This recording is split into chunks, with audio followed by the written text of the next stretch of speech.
السلام علیکم سر. سر ابھی آپ نے ہمارا کانٹینٹ دیکھا, کافی ایموشنل تھا, کافی سینسیٹیو سا تھا, تو کچھ کہنا چاہیں گے اس کے بارے میں کہ کیسی لگی آپ کو پروڈکشن, کیسا لگا آپ کو اسکرپٹ, جو ٹیم ورک تھا اس میں کیسا لگا آپ کو سب؟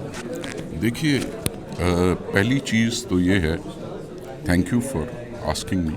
پہلی چیز تو یہ ہے کہ دا سبجیکٹ آف 1971 ایک بہت ہی سینسٹیو سبجیکٹ ہے, اور اس سبجیکٹ کو سینسٹیولی ٹریٹ کرنا جو ہے, I think this documentary has given it a very, very sensitive treatment, because despite the lapse of 50 years, 50 سال, نصف صدی گزر گئی ہے, مگر ابھی بھی لوگوں کے اس کے ساتھ جذبات جو ہیں وہ جڑے ہوئے ہیں.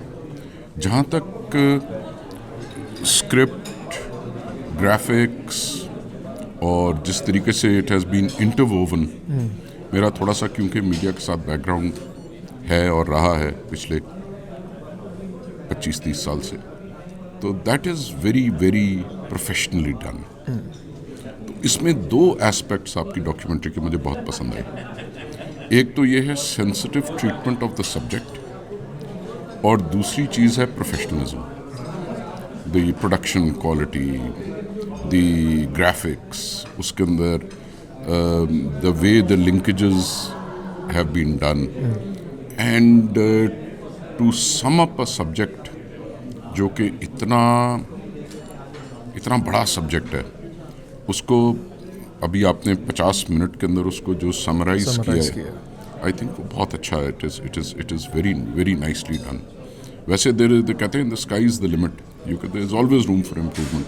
میری بات ہو رہی تھی آپ کے جو راوا والوں کے لوگوں سے, آپ کے ہائرارکی سے, میں یہی کہہ رہا تھا, I would like to now see the complete version of it. تو یہ بات اگین آپ کی کریڈٹ کو جاتی ہے.